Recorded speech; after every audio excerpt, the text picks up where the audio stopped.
Students, आज हम gene पियाजे का संज्ञानात्मक विकास का सिद्धांत पढ़ेंगे। जीन पियाजे theory of cognitive development. Jean पियाजे एक स्विट्जरलैंड के जीव विज्ञानी थे। मूल रूप से ये जीव विज्ञानी थे, पर इसके साथ ही साथ से मनोवैज्ञानिक भी थे, एक फिलोसफर भी थे। तो उन्होंने ये माना है कि जो भी व्यक्ति है, यानी जैसे जिस प्रकार से डार्विन ने व्यक्ति का विकास अमीबा से माना था, उसी प्रकार जीन पियाजे ने सेंसरी मोटर से व्यक्ति का विकास माना है। यानी जो बालक का विकास होता है वो उसकी सेंसरी मोटर से होता है। ठीक है। अब जीन पियाजे ये मानते हैं कि जो व्यक्ति है, जो बालक है, वो बहुत ही क्रियाशील प्राणी है, बुद्धिमान प्राणी है और एक सचेत प्राणी है। साथ ही साथ ये सिर्फ चीजों को ग्रहण ही नहीं करता, ये सूचनाओं को ग्रहण नहीं करता है, साथ ही साथ उनके साथ प्रतिक्रियाएं भी करता है, सूचनाओं को प्राप्त करता है और उनके साथ प्रतिक्रियाएं करता है। वो अपनी वास्तविकताओं का स्वयं रचयिता है, वो निर्माण करता है अपने ज्ञान का। तो इस तरह से जो ये एक संज्ञानात्मक इन्होंने जो अपना सिद्धांत दिया है, उसमें व्यक्ति को एक सचेत, बुद्धिमान और अपनी वास्तविकताओं का रचयिता माना है। वो किसी की दी हुई सूचनाओं को बस वैसे ही ग्रहण नहीं कर लेता है। प्रत्येक व्यक्ति में अपनी कुछ व्यक्तिगत विभिन्नताएं होती हैं। उन विभिन्नताओं के आधार पर प्रत्येक व्यक्ति सूचनाओं को अलग अलग तरीके से ग्रहण करता है और उनके साथ प्रतिक्रिया करके अपने मस्तिष्क में स्थापित करता है। तो ये इनके सिद्धांत में इन्होंने बताया है। अब पियाजे की संज्ञानात्मक सिद्धांत में इन्होंने कुछ फैक्ट बताए हैं, कुछ इन्होंने प्रत्यय बताए हैं। उन प्रत्ययों के बारे में आज हम बात करेंगे। इनके बिना आपको जो कॉग्निटिव थ्योरी है इनकी, वो समझ में नहीं आएगी। इसलिए सबसे पहले हम उन कॉन्सेप्ट की बात करेंगे जिन्हें अपने थ्योरी में पियाजे ने प्रयोग किया है। देखिए, पियाजे ने अपने संज्ञानात्मक विकास में सबसे ज्यादा महत्व दिया है वातावरण का और हेरिडिटी का। दोनों ही चीजों का उन्होंने व्यक्ति के या बालक के वातावरण में दोनों का ही बराबर महत्व प्रदान किया है। साथ ही साथ उन्होंने एक समायोजन पर महत्व दिया है, या जिसे हम अनुकूलन कहते हैं। उनका सिद्धांत अनुकूलन का सिद्धांत कहा जाता है। अब इन्होंने अनुकूलन को किस प्रकार से बताया है, ये हम बात करते हैं। तो हम जीन पियाजे के संज्ञानात्मक विकास में आए हुए सारे कॉन्सेप्ट को यहाँ पढ़ेंगे, जिससे कि हम इनके सिद्धांत को बहुत अच्छी तरह से समझ सकें। ठीक है।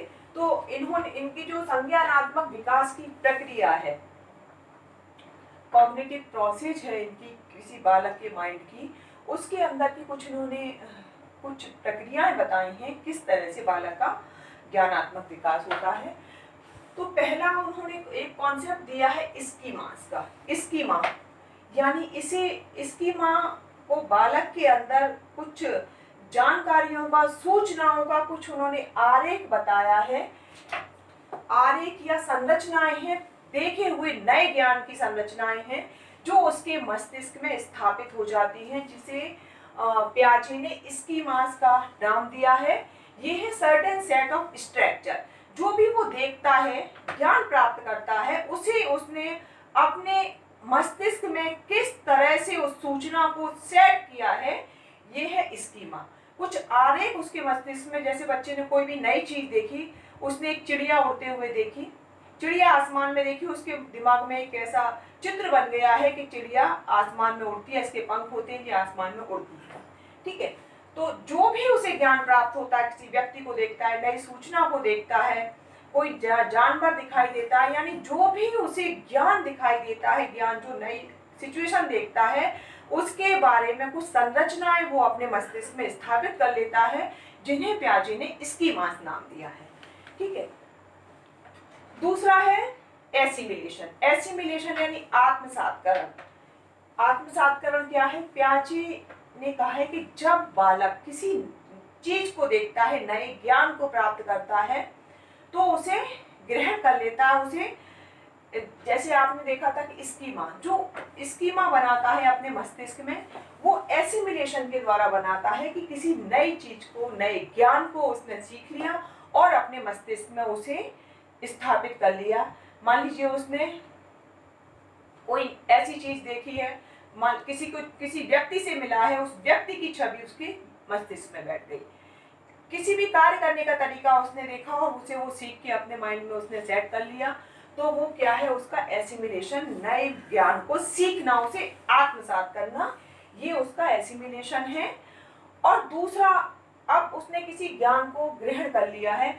मान लीजिए किसी बच्चे के, जैसे हम देखते हैं जब बच्चा छोटे से बड़ा होता है तो जो उसके दांत आ जाते हैं जन्म के, वो दांत गिर जाते हैं। उसने अपनी माँ से पूछा, माँ ने कहा कि बेटा तुम्हारा दांत चूहा ले गया।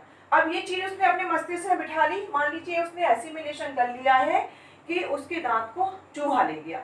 अब जब तक कि उसके ज्ञान में परिवर्तन नहीं होता है, वो अब ये जिसका दांत गिर जाता है वो यही समझता होगा कि इसके दांत को चूहा ले गया, क्योंकि उसकी माँ ने उसे बचपन में इसी से एसिमिलेट किया था, इसलिए उसने उस ज्ञान को उसी तरह से ग्रहण कर लिया जो कि नया ज्ञान था। ठीक है। अब इसके बाद दूसरी प्रक्रिया आती है एकोमोडेशन। एकोमोडेशन समायोजन। जब व्यक्ति किसी नए ज्ञान को प्राप्त करता है, एसिमिलेट करता है, उसके बाद जब उस नए तरीके से उस चीज को वो किसी परिवर्तित स्थान पर देखता है, जब मान लीजिए जैसे मैंने अभी एक एग्जांपल आपको दिया था आत्मसातकरण का, कि दांत किसी बच्चे का गिरा तो उसने अपने माँ से पूछा कि इसका दांत कहाँ गया, उसने कहा चूहा ले गया, तो उसने वही चीज अपने मस्तिष्क में बिठा ली। अब किसी और बच्चे का दांत गिरता है तो वो फिर माँ से पूछता है, उस समय वो थोड़ा सा बड़ा हो जाता है, समझदार हो जाता है, तो उसकी माँ उसे बता देती है कि बेटा ऐसे सभी के दांत गिरते हैं। ये एक प्राकृतिक प्रक्रिया है कि व्यक्ति के दांत आ जाते हैं और जो दूध के दांत होते हैं वो एक समय पर गिर जाते हैं, उनकी जगह नवीन दांत आते हैं, नए दांत आते हैं। तो उसमें क्या हुआ, उसने अपने पुराने ज्ञान में जो उसने पहला आत्मसात कर रखा था, एसिमिलेट कर रखा था ज्ञान, उसमें परिवर्तन क्या हुआ कि वो दांत चूहे नहीं ले जाते हैं, वो दांत अपने आप गिर जाते हैं। ये एक प्राकृतिक प्रक्रिया होती है। तो ये एकोमोडेशन इसमें क्या है कि जो पुराना व्यवस्थित ज्ञान था उसकी जगह उसमें हमने परिवर्तन करके नए ज्ञान को उसमें स्थापित कर लिया है, वो हमारा एकोमोडेशन है, यानी हमारा समायोजन। ठीक है। यानी एसिमिलेशन में हमने एक पहले प्रतिमा बना ली थी अपने मस्तिष्क में, ठीक है, पुराने ज्ञान की। अब नए सिचुएशन में हमें वो चीज थोड़ी सी परिवर्तित मिली। और एक एग्जांपल देती हूँ। मान लीजिए किसी बच्चे ने, अब कोई गांव का बच्चा है, उसने गांव में अपनी अलग तरह से चीजें देखी है। उसने छोटी सी टीवी देखी है, गांव में बहुत बड़ी बड़ी टीवी नहीं होती, उसने छोटी टीवी देखी है। अब उसके सामने टेलीविजन की वही एक छवि है कि एक छोटा डिब्बा होता है, उसमें कलरफुल चित्र दिखाई देते हैं, चित्र चलते हुए दिखाई देते हैं, गाने सुनाई देते हैं, वो टेलीविजन होता है। ठीक है। अब वो शहर में आता है या कोई ऐसी जगह जाता है, उसे बहुत बड़ी स्क्रीन दिखाई देती है, एलईडी टीवी दिखाई दे जाएगी, तो फिर वो उसके जो पुरानी टीवी की प्रतिमा थी वो स्थापित होकर उसमें परिवर्तन आ जाएगा और उसके मस्तिष्क में वो बड़ी टेलीविजन दिखाई दे जाएगी। तो वो हमारा नया जो हमने ज्ञान परिवर्तित स्थिति में जो हमने अपने मस्तिष्क में स्थापित किया है वो हमारा एकोमोडेशन है। बहुत सारे एग्जाम्पल ऐसे होती है जो हम पहले कुछ और पढ़ते हैं, पहले कुछ और सीखते हैं, फिर उसमें समय समय पर परिवर्तन आता जाता है और उस परिवर्तन के साथ अपने मस्तिष्क में हम नया ज्ञान स्थापित करते हैं, वो है हमारा एकोमोडेशन या समायोजन। यानी पुराने स्थापित ज्ञान में हम परिवर्तित परिस्थिति में उसमें थोड़ा परिवर्तन कर लेते हैं। अपने मस्तिष्क में जो स्थापित रहती है, पुरानी संरचना स्थापित रहती है, उनमें हमने परिवर्तन करके नया ज्ञान जोड़ दिया है, उसे हम समायोजन कहेंगे। यानी पहला है पुराना ज्ञान, उसके बाद हम परिवर्तित परिस्थिति में उसमें परिवर्तन करके दूसरे ज्ञान को उसकी जगह स्थापित कर देंगे, तो वो हमारा एकोमोडेशन हो गया। अब अगला कॉन्सेप्ट उनका है इक्विलिब्रेशन। इक्विलिब्रेशन क्या है? ये हमारी संतुलन की अवस्था है। देखिए मैंने आपको ये पहला वाला एग्जांपल दिया था एसिमिलेशन का। एसिमिलेशन में आत्मसातकरण में क्या होता है कि हमने एक ज्ञान को ग्रहण कर लिया। अब जो हमने पहले देखा है, जब ये ज्ञान जो उसके मस्तिष्क में है, या जो पहले मैंने आपको एग्जांपल दिया था कि उसके दांत, उसे पता था कि बचपन में जब बच्चे के दांत गिर जाते हैं तो चूहे ले जाते हैं। अब इस बात से वो पूर्णतः संतुष्ट है। उसका मानसिक संतुलन किस चीज के साथ है कि किसी व्यक्ति का अगर दांत टूटता है तो वो चूहा ले जाता है, ठीक है। तो अब ये उसका एसिमिलेशन है और उसके मस्तिष्क में संतुलन की अवस्था है।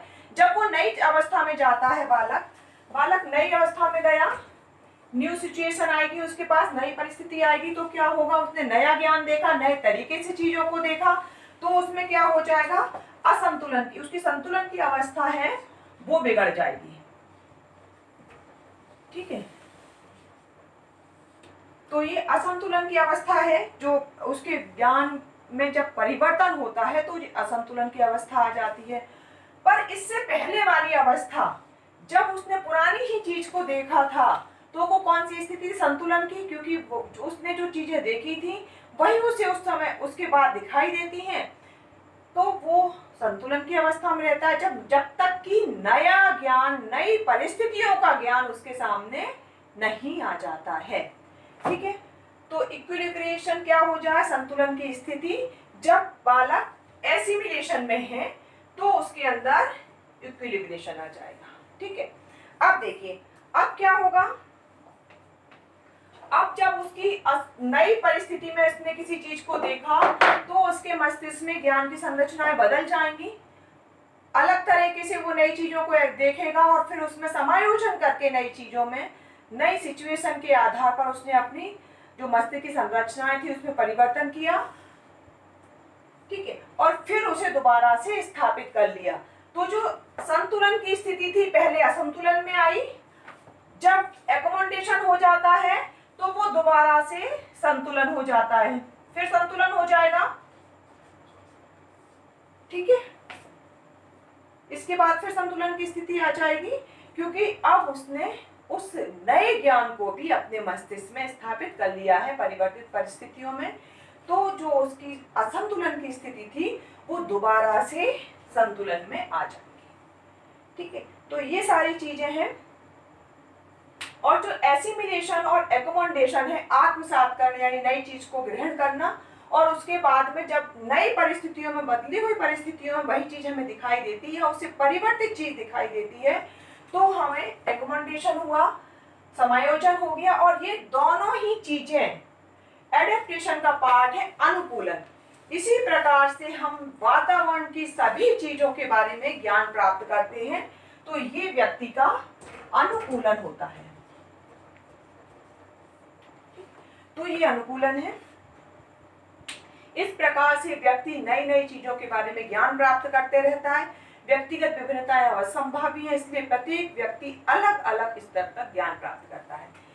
एक और बात बहुत महत्वपूर्ण कही है प्याजे ने कहा है कि किसी भी बालक का मस्तिष्क एक खाली स्लेट नहीं है जिसपे आप कुछ भी लिख सकें, जो आप लिखना चाहते हैं वही लिखें, ठीक है। क्योंकि प्रत्येक व्यक्ति का मस्तिष्क अलग अलग होता है, उनमें अपनी कुछ व्यक्तिगत विभिन्नताएं होती हैं, प्रत्येक व्यक्ति की अलग अलग योग्यताएं होती हैं, उनकी क्रियाशीलता में अंतर होता है, इसीलिए वो जो ज्ञान उन्हें दिया जाता है उसे अलग अलग तरीके से स्वीकार करते हैं और अपने मस्तिष्क में उनके स्कीमा भी अलग अलग तरह से स्थापित होती हैं।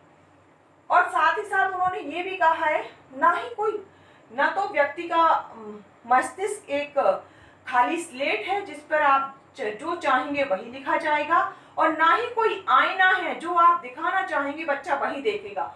उसका अपना भी पक्ष, उसका मानसिक पक्ष उसमें सक्रिय रहेगा, क्योंकि वो अपने ज्ञान का खुद निर्माण करता है। आपकी दी हुई जानकारी को वो किस तरह से ग्रहण करता है ये बालक पर निर्भर करता है।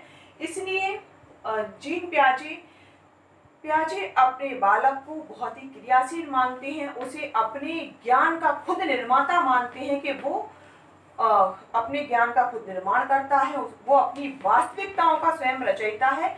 साथ ही साथ में उसने ये भी कहा है कि जो बच्चे हैं वो नन्हे वैज्ञानिक होते हैं, वो नई नई सिचुएशन में नई नई चीजों को खोजते रहते हैं, बताते रहते हैं, और अपने लिए जो भी उन समस्याएं आती हैं उनका समाधान करने में वो स्वयं सक्षम होते हैं। इसीलिए उन्होंने ये भी कहा है कि शिक्षक को कभी भी हर चीज बच्चे को नहीं बताना चाहिए, उनके सामने ज्ञान प्राप्त करने के लिए कुछ सिचुएशन उनके सामने लाना चाहिए, कुछ परिस्थितियां ऐसी उपस्थित करना चाहिए जिन परिस्थितियों में बच्चा अपना स्वयं का समाधान खुद ही कर सके। ठीक है, इसलिए ये बच्चे को एक ज्ञानात्मक संरचनावादी मानते थे, जिससे कि वो खुद ही अपने ज्ञान का संरचना या निर्माण करता है। ठीक है, तो मैंने आपको ये महत्वपूर्ण चीजें बताई जो कि जीन पियाजे के सिद्धांत में सबसे ज्यादा महत्वपूर्ण है। इन्हीं के आधार पर उनका पूरा सिद्धांत बताया है, एडेप्टेशन पर बेस है उनका, अनुकूलन पर, और अनुकूलन की प्रक्रिया में ये दोनों चीजें होती हैं। ठीक है, अनुकूलन में एसिमिलेशन होता है, एकोमोडेशन होता है, इक्विलिब्रियम लिबरेशन होता है, और डिसइक्विलिब्रेशन भी इसमें होता है। कभी संतुलन की अवस्था होती है पर उसमें परिवर्तन होता है तो असंतुलन हो जाता है, और फिर जब वो नई परिस्थितियों में ज्ञान प्राप्त कर लेता है तो फिर दोबारा से उसके मस्तिष्क में संतुलन की स्थिति आ जाती है। तो अब हम जीन पियाजे के सिद्धांत में आगे जो भी चीजें पढ़ेंगे, इन्होंने व्यक्ति की अवस्थाओं का विकास बताया, उसके विकास की 4 अवस्थाएं बताई हैं जो कि बहुत ज्यादा महत्वपूर्ण अवस्थाएं हैं। उन अवस्थाओं के विकास के लिए आपको इन चीजों को समझना बहुत ज्यादा जरूरी है। इसलिए सबसे पहले मैंने इन 4 चीजों के आपको बताया है। स्कीमा, जो कि हमारे मस्तिष्क की संरचनाएं हैं। ज्ञान को ग्रहण करने के बाद बच्चा अपने मस्तिष्क में उस ज्ञान को किस प्रकार से स्थापित करता है, तो वो आरेख और संरचनाएं हैं स्कीमास। दूसरा एसिमिलेशन, जो किसी नई चीज को देखने के बाद प्राप्त करता है व्यक्ति। फिर एकोमोडेशन, जब उसमें परिवर्तन की आवश्यकता होती है, नई सिचुएशन कभी आ जाती है तो उसमें हम नए ज्ञान में कुछ परिवर्तन करके उसमें हम समायोजन कर लेते हैं। और इक्विलिब्रेशन, एक संतुलन की अवस्था होती है जब व्यक्ति अपने ज्ञानात्मक स्थिति में एक संतुलन बना लेता है। जब वो अपने प्राप्त किए हुए ज्ञान से संतुष्ट होता है तो वो इक्विलिब्रेशन की अवस्था होती है। ठीक है, तो इन्हीं सारे तथ्यों के आधार पर, इन्हीं सारे कॉन्सेप्ट के बेस पर उसने अपने सिद्धांत बताया है।